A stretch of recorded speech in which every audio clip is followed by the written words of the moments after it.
जब से यार पैदा हुआ हूँ तब से एक ही सवाल यार दिमाग पे चल रहा है कि आजादी के बाद हमने डेमोक्रेसी को ही क्यों चुना। चाइना जैसे कोई सिस्टम चुन लेते, आज हम सुपर पावर होते। सोचा यार इस सवाल के साथ बचपन तो बीत ही गया है, अब जवानी ना बर्बाद हो जाए। तो गया एक पहुंचे हुए बकचोद बाबा के पास और अपना प्रॉब्लम बताया। तो उन्होंने दो चीज करने कहा, पहला यार मेरे पास सांडे का तेल लेके आओ, और दूसरा हिमालय पर्वत में जाके 15 दिन तक मुर्गियां जला के खाओ। मैंने किया और सरप्राइजिंगली मुझे सवाल का जवाब मिल गया आखिर। तो सुनो, हमने डेमोक्रेसी को इसलिए चुना क्योंकि ये देता है हम लोगों के बीच इक्वालिटी, हमें देता है एक रेस्पेक्टफुल लाइफ जो हम अपने हिसाब से जी सकते हैं, और हम जो भी डिसीजन लेंगे वो बेस्ट ऑफ द बेस्ट होगा। और मान लो मेरे और तुम्हारे बीच कोई कंफ्लिक्ट होता है इन फ्यूचर, तो इसे भी आसानी से रिजॉल्व करा जा सकता है। और आखिरी डेमोक्रेसी अपना ही डिसीजन को करेक्ट कर सकता है। कैसे? मान लो मैंने एक ऐसे इंसान को वोट दिया जो कि बिल्कुल डिजर्व नहीं करता था, हो जाता है यार इंसानों से गलती, तो मैं अगले इलेक्शन में इस गलती को सुधार सकता हूँ। और इसी बीच देखो यार, दुनिया के अंदर में दो तरीके का सोच आता है डेमोक्रेसी को लेके।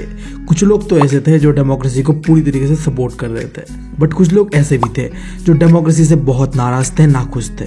और इन लोगों के बीच शुरू हुआ एक महाभारत, और अगर ये चलता ही रहता तो बहुत बुरा हो सकता था।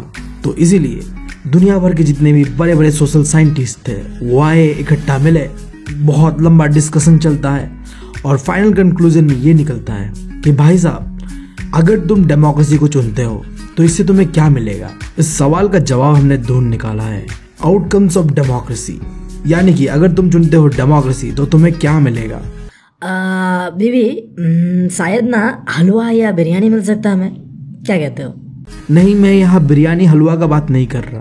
अगर तुम चुनते हो डेमोक्रेसी को तो इसके 3 आउटकम्स है, political outcomes, economic outcomes and social outcomes. देखो, पॉलिटिकली तुम्हें एक ऐसा गवर्नमेंट मिलेगा जो कि अकाउंटेबल होगा, रिस्पॉन्सिबल होगा और लेजिटिमेट होगा।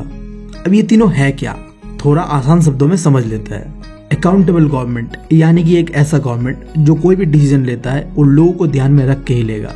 इसका मतलब ये है कि जो भी डिसीजन गवर्नमेंट के द्वारा लिया गया है उसे हम लोग आसानी से देख सकते हैं, परख सकते हैं कि ये डिसीजन सही है या गलत है, और इसी को कहते हैं ट्रांसपेरेंसी। काश यही ट्रांसपेरेंसी हमारे एग्जाम पे होता। मतलब भाई मेरा लिख रहा है, उसने सही लिखा या गलत लिखा उसे मैं देखूंगा, अच्छा उसने सही लिखा तो मैं भी थोड़ा छाप लूंगा उससे। भाई जब ट्रांसपेरेंसी ना, समझ रहे हो आप, समझ रहे हो।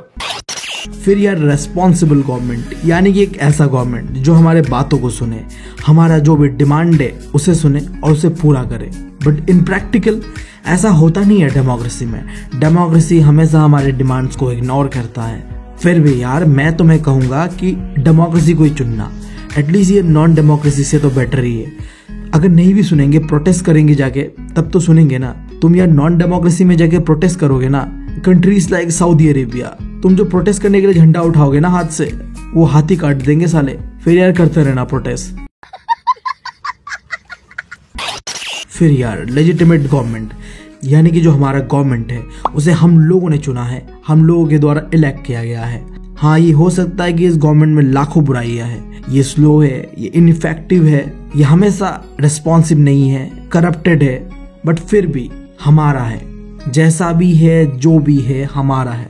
हम जब चाहे इसे हटा सकते हैं, पूरा पावर हमारे हाथों पे है। अगर ये कोई राजा महाराजा होता या सऊदी अरेबिया जैसा सिस्टम चलता तो ये हमारे हाथों में नहीं होता। तो यार ये तो थे पॉलिटिकल आउटकम डेमोक्रेसी को चुनने के। अब देखते हैं कि अगर हम डेमोक्रेसी को चुनते हैं तो हमें इकोनॉमी के लिए क्या फायदा होता है। तो पहला चीज हम बात करते हैं इकोनॉमिक ग्रोथ और डेवलपमेंट का। तो देखो, ऐसा देखा गया है कि जो नॉन डेमोक्रेटिक कंट्री है, स्पेशली बोलो तो डिक्टेटरशिप में, इकोनॉमिक ग्रोथ रेट थोड़ा हाई देखा गया है क्योंकि वहाँ डिसीजन मेकिंग फास्ट होता है। और इकोनॉमी में सीन कुछ ऐसा है, अगर डिसीजन जल्दी लिया गया तो वो फायदेमंद रहता है, और अगर डिसीजन लेने में थोड़ा भी देर हुआ, जैसे कि डेमोक्रेसीज में अक्सर होता है, तो इससे इकोनॉमी के लिए इतना फायदा नहीं होता है।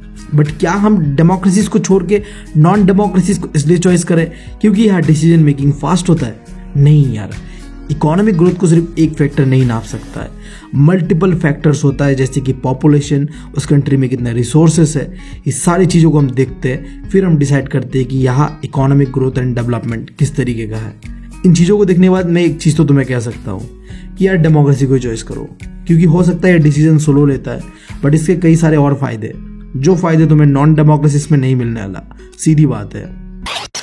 फिर जो सवाल आता है कि क्या डेमोक्रेसी रिड्यूस कर सकता है इकोनॉमिक इनइक्वालिटीज एंड पॉवर्टी, यानी कि जो हम लोगों के बीच गरीबी है, क्या इसे मिटा सकता है डेमोक्रेसी? तो देखो, डेमोक्रेसी बात करता है पॉलिटिकल इक्वालिटी का, ये कहीं में भी बात नहीं करता है इकोनॉमिक इक्वालिटी का। हमें तो डेमोक्रेसी के अंदर सीधा सीधा देखने मिलता है, जो अमीर होते हैं ना वो और अमीर होते हैं, और जो गरीब होते हैं वो और गरीब होते हैं। ये डेमोक्रेसी पे देखने मिलता ही मिलता है, ये चीज़ किसी से छुपा नहीं है। फिर भी यार देखो, डेमोक्रेसी के अंदर में काफ़ी सारे वेलफेयर प्रोग्राम्स, रिजर्वेशन दिया जाता है गरीबों के लिए, जिससे कि हम गरीबों को अपलिफ्ट कर सकते हैं। देखो, अगर अब तुमने दोनों ही इकोनॉमिक आउटकम्स को देखा तो इससे हमें पता चल रहा है कि डेमोक्रेसी कुछ खास हमें दे नहीं रहा है इकोनॉमी के लिए एटलीस्ट। फिर भी डेमोक्रेसी को चुन लो, क्योंकि आगे बहुत ही अच्छी अच्छी चीज़ें देखने मिलता है। तो इसी उम्मीद के साथ हम बढ़ते हैं सोशल आउटकम्स की ओर। तो सोशल आउटकम के अंदर में पहला है, डेमोक्रेसी एकोमोडेट करता है सोशल डाइवर्सिटी को। यानी कि देखो, जो सोसाइटी के बीच अलग अलग तरह के लोग रहते हैं, चाहे वो रिलीजन के नाम पे हो, लैंग्वेज के नाम पे हो, रेस के नाम पे हो, किसी भी तरीके के लोग हो, उन लोगों के बीच जो सोशल डिफरेंसेस है ये डेमोक्रेसी नहीं मिटा सकता है, बट उन लोगों को एक साथ जरूर रख सकता है।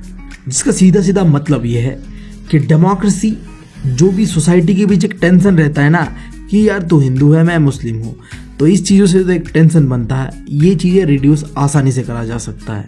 देखो, दुनिया में ऐसा कोई सोसाइटी नहीं है जहाँ परमानेंटली हमने ये कॉन्फ्लिक्ट जो होता है डिफरेंट सोशल ग्रुप के बीच इसे मिटा दिया हो, बट डेमोक्रेसी बेस्ट है इन सोशल डिफरेंसेस और कॉन्फ्लिक्ट्स को हैंडल करने में। इसलिए तुम इंडिया के अंदर स्पेशली देख पाते हो कि अलग अलग रिलीजन के लोग, अलग अलग कास्ट, अलग अलग जेंडर मिल के रह रहे हैं, सिर्फ और सिर्फ डेमोक्रेसी की वजह से। फिर भी देखो यार, अगर तुम्हें लोगों को एक साथ लेके चलना है तो तुम्हें दो कंडीशन को डेमोक्रेसी के अंदर फुलफिल करना ही करना है। देखो, डेमोक्रेसी के कहीं से भी ये मतलब नहीं है कि एक कंट्री को मेजॉरिटी लोग जिस तरीके से सोचते हैं उसी तरीके से चलाया जाएगा। नहीं यार, हमें माइनॉरिटीज को भी साथ में लेके एक जनरल व्यू पॉइंट को तैयार करना है, जो यार हर किसी की भलाई के लिए हो। फिर यार देखो, हाँ, डेमोक्रेसी बात करता है मेजॉरिटी रूल का, कि मेजॉरिटी जो सोचता है वैसा ही होगा, बट यहाँ मेजॉरिटी का मतलब ये नहीं कि मेजॉरिटी कम्युनिटी, जैसे कि श्रीलंका में हमने देखा था एक पर्टिकुलर कम्युनिटी जो मेजॉरिटी पे था उसके हिसाब से ही चल रहा था सब कुछ। नहीं, हम यहाँ बात करेंगे कि एक कंट्री के मेजॉरिटी लोगों का क्या चॉइस है। तुम एज ए इंडियन सोचो कि एज ए इंडियन हमारा क्या चॉइस है, ना कि as a majority community Hindu या मुस्लिम जिनका क्या चॉइस है उसे नहीं। एज ए इंडियन हमारा जो भी चॉइस है वो डेमोक्रेटिक चॉइस है, समझ गए? फिर यार सोशल आउटकम के अंदर में आखिरी, डेमोक्रेसी प्रमोट करता है लोगों के बीच डिग्निटी एंड फ्रीडम। अब डिग्निटी से याद आया यार, जब भी क्लास के अंदर में कोई चुतियापा कर रहा होता हूँ ना और टीचर पकड़ लेता है, और पनिशमेंट देना तो ठीक था, पनिशमेंट नहीं यार, तुम्हें यार अपने ही मुंह से अपने ही चुतियापापंथी को बताने कहा जाता है पूरे क्लास को ना, तो भाई साहब सेल्फ रेस्पेक्ट करना कुछ रह नहीं जाता है, क्या ही बताएं। खैर, हमारा तो सेल्फ रेस्पेक्ट सर्फ एक्सेल की तरह धो के चला ही गया। हम बात कर लेते हैं डेमोक्रेसी किस तरीके से लोगों का डिग्निटी और फ्रीडम को बचाता है, प्रमोट करता है। देखो, कहा यह जाता है कि डेमोक्रेसी काफ़ी सुपीरियर है अदर फॉर्म ऑफ गवर्नमेंट से, सिर्फ और सिर्फ एक रीजन से, क्योंकि तुम आज के समय कोई भी तरीके का फॉर्म ऑफ गवर्नमेंट को देख लो, वहां तुम्हें डिग्निटी एंड फ्रीडम इंडिविजुअल का कहीं देखने नहीं मिलता है, जबकि डेमोक्रेसी में ये दोनों चीज एकदम कोर आइडियाज है। इसके बिना तो डेमोक्रेसी चल ही नहीं सकता भाई। जैसे हम बात कर लेते हैं वुमेन्स का, डेमोक्रेसी देता है उन्हें डिग्निटी, कैसे? उन्हें इक्वल राइट्स देता है सोसाइटी के अंदर में एज मैन, यानी कि जितना हक लड़कों के लिए है उतना हक लड़कियों के लिए भी होना चाहिए सोसाइटी में, जबकि ये चीज तुम्हें नॉन डेमोक्रेटिक कंट्री में देखने नहीं मिलेगा। तुम यार एग्जांपल सऊदी अरेबिया का ले लो, पता है तुम्हें वुमेन्स का कंडीशन कैसा है, हुआ बताने का कुछ है नहीं यहाँ।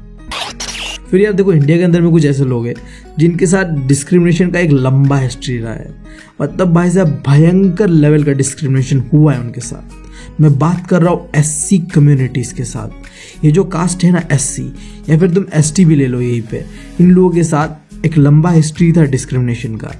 अब इन चीज़ों को सुधारने के लिए हमारा डेमोक्रेसी इन लोगों को सोसाइटी के बीच इक्वल स्टेटस देता है और इक्वल अपॉर्चुनिटी देता है, ताकि जो भी उनके साथ गलत हुआ इन द पास्ट इसे हम सुधार सके और उन्हें जो एवरेज इंडियन सोसाइटी है उनके साथ मिला के साथ लेके चल सके। क्योंकि हमने डेमोक्रेसी में पढ़ा ही था कि इक्वालिटी प्रमोट करता है डेमोक्रेसी, समझ रहे हो बात।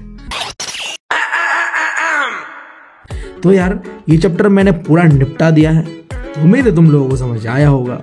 अगर समझ आया तो यार एक रिक्वेस्ट तुम लोगों से मैं करना चाहूँगा कि यार वीडियो को लाइक करो।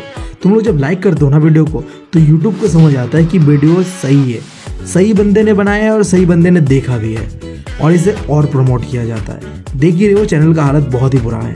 तो तुम्हारे एक लाइक से क्या पता इस बंदे को और मोटिवेशन मिले और ऐसे ही वीडियो लगातार बनाता रहे। तो यार लाइक जरूर करना और सब्सक्राइब तो तुम कर ही दोगे, पता है मुझे। Thank you, love you all.